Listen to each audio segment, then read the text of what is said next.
सी plane digital की भाषा में कहें तो पीएम मोदी के नाम के साथ जुड़ते ही ये शब्द कीवर्ड बन गया है। पहली बार हुआ है जब देश में सी प्लेन की शुरुआत हुई है। इसको क्यों शुरू किया गया है, इसकी कीमत कितनी है, दुनिया के और कौन कौन से देश इसका इस्तेमाल करते हैं। नमस्कार, मैं हूं अविनाश और आप देख रहे हैं एबीपी अनकट। सी प्लेन डिजिटल की भाषा में कहें तो पीएम मोदी के नाम के साथ जुड़ते ही ये शब्द कीवर्ड बन गया है। पीएम मोदी ने इसमें उड़ान भरी तो लोग तलाशने लगे कि आखिर ये नई बला क्या है, इसको क्यों शुरू किया गया है, इसकी कीमत कितनी है, दुनिया के और कौन कौन से देश इसका इस्तेमाल करते हैं। इसके अलावा ये भी कहा गया कि ऐसा पहली बार हुआ है जब देश में सी प्लेन की शुरुआत हुई है। तो चलिए आपको सारे सवालों का जवाब देते हैं आज के बिन मांगा ज्ञान में।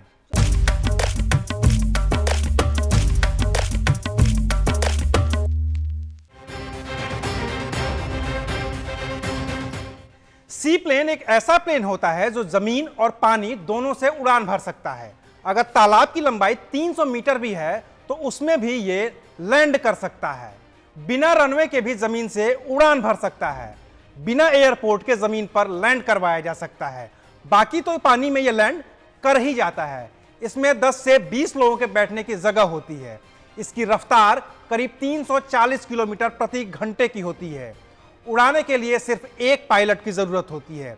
इसके अलावा यह सी प्लेन अधिकतम 12,000 फीट की ऊंचाई तक ही उड़ान भर सकता है। पहाड़ी इलाकों में भी लैंडिंग आसान होती है। वजन करीब 3,000 किलो का होता है। इसमें 1419 लीटर फ्यूल भरा जा सकता है और 1 घंटे में करीब 272 लीटर फ्यूल ही खर्च होता है। भारत में सी प्लेन की सुविधा करीब 10 साल पहले शुरू हुई थी। शुरुआत हुई थी अंडमान निकोबार से। भारत में जो सबसे पहला सी प्लेन 2010 में उड़ा था उसका नाम था सेसना 208। 30 दिसंबर को तब के नागरिक उड्डयन मंत्री प्रफुल्ल पटेल ने 10 यात्रियों के साथ इसमें उड़ान भरी थी। यह एक पायलट प्रोजेक्ट था। फिर केरल में साल 2013 में सी प्लेन शुरू किया गया था जिसका नाम था सेसना 206। 2 जून 2013 को इस सेवा की शुरुआत हुई थी। तब इसकी शुरुआत की थी उस समय के मुख्यमंत्री ओमान चांडी ने, लेकिन फिर अगले ही दिन यह सेवा बंद हो गई थी। इसके बाद साल 2017 में भी पीएम नरेंद्र मोदी ने सी प्लेन में उड़ान भरी थी। तब प्रधानमंत्री मोदी ने अहमदाबाद में साबरमती नदी से धनोई धाम के अंबाजी मंदिर के लिए सी प्लेन से उड़ान भरी थी और इसके बारे में ट्वीट भी किया था। यात्रा की तारीख थी 12 दिसंबर 2017। अभी 31 अक्टूबर 2020 को सरदार वल्लभ भाई पटेल के जन्मदिन के अवसर पर अहमदाबाद में साबरमती नदी से नर्मदा जिले के केवड़िया में बने स्टैच्यू ऑफ यूनिटी के लिए सी प्लेन सेवा की शुरुआत पीएम मोदी ने की है। दोनों के बीच की दूरी करीब करीब 220 किलोमीटर है, जिसे तय करने में सी प्लेन को 30 मिनट का वक्त लग रहा है। इसका एक तरफ का किराया 1500 रुपये होगा। इस सी प्लेन को चलाने की जिम्मेदारी मिली है स्पाइस जेट कंपनी को। बुकिंग www.spiceshuttle.com पर शुरू हो गई है। यह सी प्लेन दिन में 2 बार नदी से उड़ान भरेगा, केवड़िया जाएगा और वहां से वापस आएगा। वैसे तो साल 2010 से ही भारत में सी प्लेन की शुरुआत करने की कोशिश की जा रही थी, लेकिन इसमें पूरी तरह से कामयाबी नहीं मिल पाई थी। पायलट प्रोजेक्ट के तौर पर ही यह रह गया था।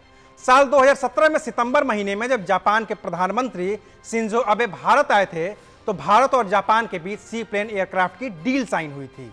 जापान की सेटोची होल्डिंग्स की स्वामित्व वाली अमेरिका स्थित क्वेस्ट एयरक्राफ्ट कंपनी यह प्लेन बनाती है। इसे क्वेस्ट कोडियक ब्रांड के नाम से दुनिया भर में बेचा जाता है। अब तक पूरी दुनिया में ऐसे करीब 200 प्लेन हैं जिनमें सबसे ज्यादा इस्तेमाल कनाडा में किया जाता है। भारत में भी इसी कंपनी के प्लेन लाने की तैयारी चल रही थी, बात हो रही थी, लेकिन इस प्लेन में सिर्फ 9 लोगों के बैठने की जगह थी। फिर भारत की कंपनी स्पाइस जेट ने कनाडा की कंपनी डी हैविलैंड कनाडा से करार किया जो 19 सीटर सी प्लेन बनाती है और यही सी प्लेन मालदीव से भारत लाए गए हैं जो साबरमती से स्टैच्यू ऑफ यूनिटी के लिए उड़ान भर रहे हैं। सी प्लेन पहले से ही Philippines, America, Canada, Britain, Maldives और तमाम दूसरे देशों में चल रहे हैं। अब भारत में भी स्पाइस जेट को 18 और रूट पर उड़ान भरने की मंजूरी मिल गई है और ये सब मिला है भारत सरकार की उड़ान योजना के तहत। अब इससे उम्मीद है कि जब देश में सी प्लेन के रूट बढ़ेंगे तो भारत का पर्यटन और ज़्यादा विकसित होगा। आप देख रहे थे एबीपी अनकट। शुक्रिया। एबीपी न्यूज आपको रखे आगे।